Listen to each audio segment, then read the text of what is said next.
Hello everyone, and welcome to episode 1 of High Roll, Hyper Roll. I am RG, reporting in for D as your host, and I will be guiding you through this series that we will hopefully make into something special for the 50 or so of us that enjoy Hyper Roll. I have been playing Hyper Roll mode since its release, and have been able to hit the Hyper tier fairly consistently, for whatever that measure is worth. And with the release of hero augments in set 8, I know that a lot of people are trying the how many hero augments can we win games with challenge. Obviously, each hero in the game now has a carry augment and a support augment. And many of us are seeing how many games we can win with using as many different ones as possible. I know that a couple of special worksheets have been floating around for some time for those. And so I decided that I would do it for Hyper Roll because I'm sure that there's more than enough people doing it for the main game mode. So for those of us who are fans of speedy up mode, this is for you guys. Thank you for watching. So in this video, I've already played the game, so these are me voicing over afterwards. And part of the reason is so that I can kind of go through my thought process during the game and then also point out some mistakes. So we saw in the opening, I started off with the double defender, immediately switching over to the admin after getting the admin augment, slotting those in, and so we have a nice little program here. When the ally dies, we get 250 healing for the admins, and then of course the permanent HP. We also get a bunch of upgrades here as well. For the Galio, the Wukong, I'm going to keep those on the bench for right now. Obviously, with Hyper Roll, one of the key points is that everyone levels at exactly the same time, and so therefore some people argue that there's a lot of skill expression that has been taken out of the main TFT game during Hyper Roll, and I do somewhat agree that the game mode is simpler, but I think that there are a different set of skills that can be developed and expressed in Hyper Roll. And even beyond that, I think that Hyper Roll does help for developing certain fundamentals about board positioning, about learning composition, strengths, and weaknesses. I know that a lot of one of the most common fears that people have is that a lot of people don't want to play ranked. It gives them ranked anxiety or whatever the case may be. And I find that Hyper Roll is a good foray into that because I too had that issue at one point. I didn't really want to play ranked because I didn't think that it would be a good idea for me to play it like that, again having that ranked anxiety issue. But I found that by playing Hyper Roll, I could play in a sort of competitive environment since you're ranked based on the rating, and it's not the main mode, so I hope that you guys enjoy this series. So to recap what we just saw there, obviously, you saw me pick up the spatula. I'm going to go ahead and force the admin augment here onto my Galio. Obviously, still can't play him yet, as we are only in stage number 3. I could have probably swapped someone out there. I could have potentially swapped the Camille or the LeBlanc. Obviously, as Mort mentioned, one of the things that we look at in set 8 is the units individually have gone up in power, so the 2-star definitely would have been preferable to having the 1-star. We saw obviously that I lost round number 1 over there, down to 18 hit points. That's okay. In the first round, losing the first round, and the second round here is going to put me down to 16. And one of the issues, obviously, with this is there's not a benefit for losing as... Well, there is a benefit, but it's not quite as strong. We can't loss streak in Hyper Roll. Every loss only gets us 2 gold. And we do have increasing amounts of damage. So there is some small benefit in that I get a little bit more gold to roll, and then as soon as I do that, I immediately go ahead and say, forget the Galio, we're going to go with Zoe. Zoe gives me the hacker element as well, so now I have some healing to work with. I decide not to deploy anyone in the backline due to the fact that I'm basically running a bunch of 1 costs plus the Blitz. You could make the argument that perhaps I should have taken more advantage of the Zeke's Herald, and I certainly agree with that, but at this stage I was kind of looking just to sort of set up here and take advantage really of the hacker element of healing, keep them in the back line, and use Camille and Blitzcrank to stall out here. Zoe, of course, going to shoot out the doubles, looking to try and spread that damage out as fast as I can. And so using this, my goal obviously for the end game is to hit that 6 admin. So I'm looking to try and find a Soraka as fast as I can. Can't find her, obviously, until a minimum of level 5, as she is a 4-cost, but setting that prep up, because do remember that I do have the admin program configured that when people die, they're going to heal, and then also giving that permanent health as well to my team. So I do want to try to fill the board as much as possible. Taking a look at my options here, Negatron, Rod, I could have potentially taken the duplicator there, given that I'm fairly close to a Blitz 3, but I decided instead that I'd rather start to try and build the Zoe mechanics there. Obviously for Zoe, I wanted my Gunblade, I wanted my Blue Buff, or my Morellos, or Jeweled Gauntlet. Probably not going to go the Jeweled Gauntlet route for this one, because she already has the admin emblem on her, so I'm going to use some combination of Gunblade, and then probably the Blue Buff or the Morellos afterwards, depending on as the game evolves, is the idea there. And so again, at this point, a lot of times you wonder, is my board terrible? Do I need to pivot? And sometimes it is, but I was kind of banking on the ramping and scaling elements here of keeping the admin force up as long as possible. And so we find out that, in fact, despite the earlier start of the fight where it looked like we were going to get bonked out here, the healing is actually sufficient, so now that turnaround is starting to occur, and so we can stop bleeding out. Remember, of course, in Hyper Roll, for those of you who haven't really tried the game mode, you start off with 20 HP.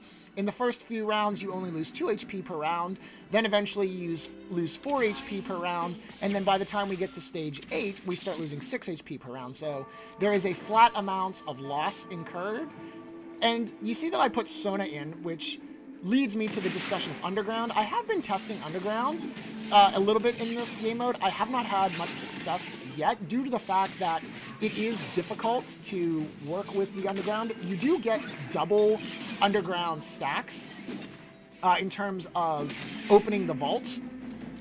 A loss with Underground 5 does unlock 10 stacks, but the fact is we have to trade so much HP by that point that it is an issue. So we see our hero augments. I debate the reroll, but then I think, you know what, we have admin 5, and so therefore, looking at this, let's go for Camille.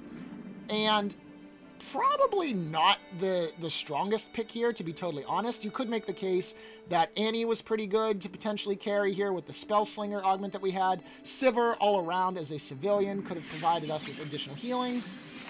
Or perhaps even just re-rolled the comp, but I decided against that, instead opting to go for the Camille play here. So Camille now gets a bunch of attack damage. We do see that we do hit the Blitz just a little bit late, so those will recombine. Now I have a fairly solid front line, which is really what I'm interested in at this point. Just trying now to stall out again, looking for the Soraka 4. In order to fully complete that admin 6, increase the bonus. You can see there now we're starting to take a little bit more damage, down to 12 HP. Unfortunately, again, there is no additional carousel, so I'm basically just banking the extra gold to roll on and use that to try and find my upgrades. Obviously now I hit the Blitz 3. Everybody else still is at 1 star, so I really need to find those upgrades as fast as I can, but luckily we are starting to move into the stage where the 2s and 3s appear more frequently. So now that we have Blitz online, we can take a look here through the odds. Finding a LeBlanc 2, again, helps to solidify that. LeBlanc does have the extra rod on hand there, so potentially if I find a Brawler's Gloves, that gives me the option. I wouldn't mind putting the Jeweled Gauntlet on her. We see that the Camille 3 is in existence, so I decide to wait and see what's going to happen before just realizing, you know what, we can double up and put Sona in. Sona is potentially a little bit more helpful here with her cords coming out. We get a little bit more healing on the group, a little bit more damage. Obviously, the wolves are going to eat them immediately, as is the case here.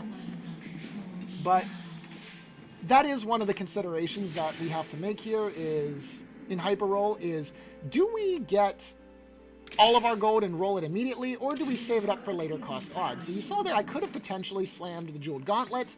I could have potentially put the Morello on Zoe's, but instead I opted just to beef up my front line a little bit more with the Sunfire Cape. Need to get that healing reduction in somehow. One of the things that we do notice here that I kind of look at back and realize that I didn't do too much, there wasn't a whole lot of scouting this game. And so I didn't know if, you know, I needed the Sunfire Cape, although we see here, warping in, we did get lucky with the blind draw here. Annie obviously sporting the Dragon Claw to heal. A very good combo. Annie considered one of the best, probably 2-cost units there. Obviously, having the Dragon Claw is going to make her very tanky as well. So being able to reduce her healing, definitely going to help as the front line kind of tanks her spot there. And then eventually we are able to delete her thanks to Blitz being 3-star. He has a massive amount of HP as well as significant damage reduction. The back line continues to heal up thanks to Hacker. And at this point, we're starting to turn things around here and starting to deal more damage. As I mentioned earlier in the game, at stage 6, we're now dealing 4. I do opt to lock the shop here as I see that there's another Zoe. I'm one way there. We do have a Sona on lock here. And it's at this point, I have 5 Camille's. I have 1 additional LeBlanc. I have 4 LeBlancs total, of course. I do have the 3 Zoes. I have to decide, is it a good idea to get rid of them? So we take a look here to take a look at how her abilities are scaling. And then again, I decide, forget it, we're not going to hit the Camille 3 here most likely. That's okay. We'll just go ahead and put more Zoe in. More Zoes equals more bubbles equals more damage amp. So again, going into this player here was running the supers, and so at this point, I looked at that board and thought, all right, this could be potentially an issue here, and indeed, as you can see, it is. But again, we still have HP to play with. One of the key points that learning TFT and Hyper Roll, but more so the main mode of TFT, is HP is a resource. And being able to manage those hits, the only point of HP that really matters that you lose is the last one. So therefore, I take 4 damage, I'm down to 8 hit points, still in the game, however. So moving into level 7 now, at this point, I see the Soraka, boom, we hit the Soraka, put her into play, and now everything is boosted up by 60%. More healing upon killing, upon death, more HP growth per the interval. I go ahead and put the Jax in here just because I don't really have anything better to put in. Obviously, I could have put the Zoe back in, but I decided putting that in gives Brawler, which means that Blitzcrank has even more hit points, so I can use that to continue to hold the front line there, because really, if the front line goes down, that's when the rest of the team collapses, so as long as I can keep Blitz kind of just cornering them, making sure that the focus is on him, that will leave the rest to go. Now, in this case here, we see Blue Battery, Cybernetic, and Ancient Archives. Blue Battery, obviously the choice here, we're running Zoe, so now that we have that, we slam the Gunblade. I take a look at that, we slam the Jeweled Gauntlet. Chalice of Power, I think about it, realize the back line is all AP, so fooled you.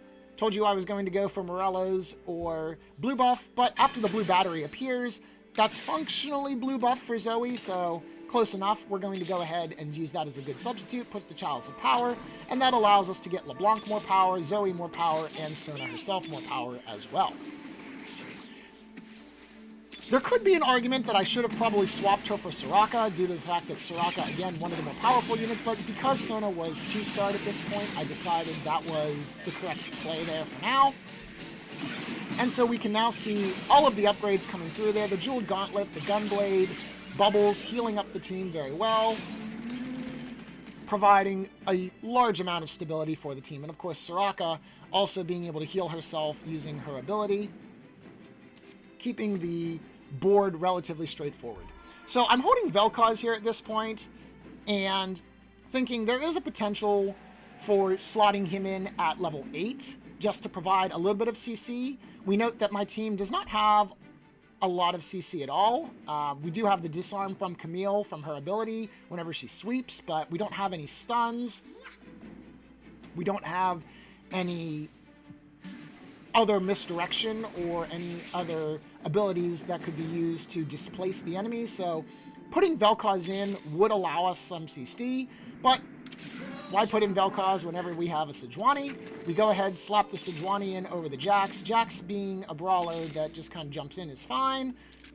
We now see the Leona and the Zeds as well, so we have to take a look there, consider our options there. Zed gives us a Hacker 3, gives a significant amount of healing, really.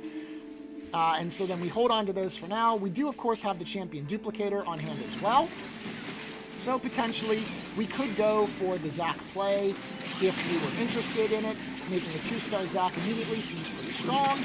Potentially find a couple AD items coming up on the upcoming boss fight. In the meantime, LeBlanc is going to go ahead, fire her sigils, and of course each sigil has a chance to crit. Zoe's bubble going to deal a nice amount of damage, provide damage amp, and slowly heal her over time as well, allowing her to semi kind of serve as a drain tank for the party there. So we do see that we're going to put the Zed into the play here. I decided to put Sejuani up front, put the Hacker Zed to, well, go into the back line there. We see another Zac as well. So a threat potentially for the front line. And at this point, I'm kind of deciding who am I going to duplicate on? Do we want to do Zed?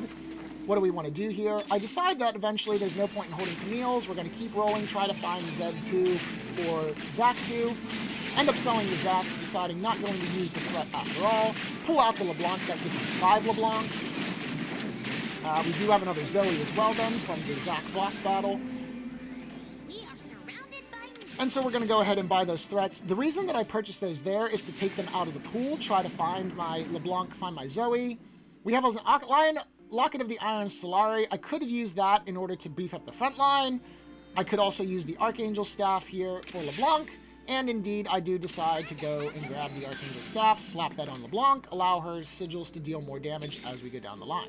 We do see the 2-star Zed come out as well. Love to see it. So now we can go ahead and sell the Cho'Gath and try to slow roll, figuring out where our Zoe and where our LeBlancs are. So we have 6 LeBlancs, or excuse me, 6 Zoes, and I decide at this point, you know what, we're just going to go ahead and find the LeBlanc. Whoops, forgot to cash in this. It is a Radiant cash in, so actually kind of a problem there. We do get the Cleaver, and I decide that putting the Cleaver into the field on Camille, probably should have put it, I probably should have grabbed the Anima Visage and slapped it on Blitzcrank, given that we have the Zed for the Sunder effect that Oblivion, that the Obsidian Cleaver provides. But nevertheless, we see that even with this potentially less than optimal pick here, we are able to finally take someone out of the game. We are at 8-2, which means it's time for people to start dropping like flies here. Generally, the games will end around stage 9-2 to 9-4, depending on how each of the players have been faring. There are certain cases where I've seen 7 alive at 9-1, and then we have 3 alive at 9-2, because everyone is within 1-hit KO range, and someone loses to the Ghost, and so over half the lobby ends up dropping in one shot.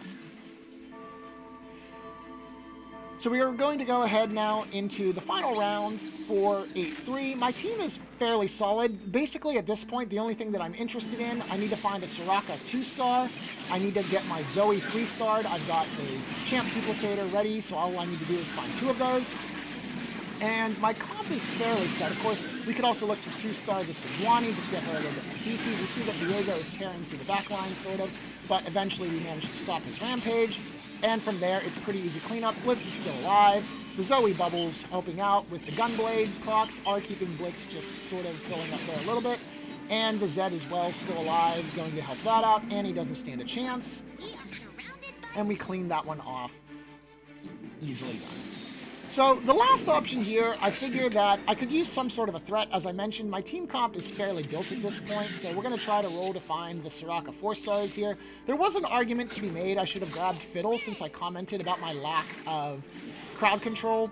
The Fiddle CC from a front line, obviously being able to fear people would have been very beneficial, but we made the choice to not do that. Instead, I went ahead and slotted in Cho'Gath. I figured that the Mana Reeve might be useful, at least for now. But I also do pick up the Echo there, thinking that instead of that, perhaps we slot in the Echo and get the Prankster bonus for Zoe. If Zoe is going to be 3-starred, it would definitely help for her to be able to move out of harm's way. In the meantime, we have to make a choice here. I think either Ionic Spark or the Static Shiv would have been a decent choice here. I need something to shred the magic resist, given that that's primarily what we're dealing with here. And so we're going to continue rolling through the dice here, trying to find those Zoes. You do see that I have 7. Going to look for the Echo pickup as well, trying to get him 2-starred. Go for another roll. Still didn't find it this round, alas. Still didn't spend my Anvil again. I put the Electric Shiv, or the Static Shiv, on Blitzcrank. Probably could have put it somewhere else. But looking at these items here, Titan's Resolve is the option. I should have used that, probably put that on the Blitzcrank to give him a little bit more tankiness. Instead, opting to put it on the Echo, which, as we saw, just got immediately deleted. So, a little bit of a late addition there. Perhaps it comes into help in future rounds, or perhaps not. But at this point, as you can see, overall, the team is very, very tanky, is very, very durable. Zoe does use the dodge out from the prankster. I mentioned earlier we want to build that just to give her that ability to dislocate herself from the aggression, bounce back, heal up a little bit. For those of us who played on the PvE, this build is from, I believe, around December 1st, so the prankster had not yet been dropped down to 150 hit point heal at this time, and so was able to certainly take advantage of that. But even on live with the hit point heal down as low as it is, I still think it's beneficial to have the ability to disengage from the enemy. So we're now at stage 9-3. As I mentioned, stage 9-3 to 9-4 is the end of the battle. Obviously, in this case, this game is over in 1 of 2 rounds. And by courtesy of the fact that we're watching a series called High Roll, Hyper Roll, we pretty much know how this is eventually going to turn out. So we go through the battle here, and we see that his Viego is resetting a lot on my team at this point. We don't have all the damage that we need. The Zoe is a little bit lackluster, so we are getting Reset City upon us. The Viego does have the Death's Dance, and that's going to allow him to heal up, allow him to reduce the damage that he's taking at that time.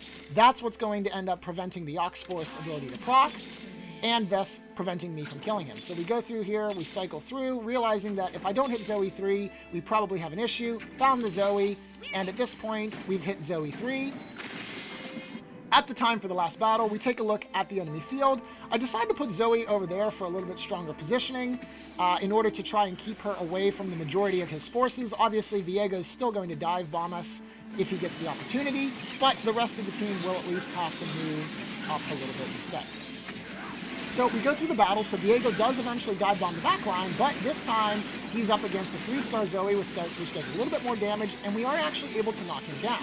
Meanwhile, the Leona is deleting my front line, but luckily we're able to bring that under control.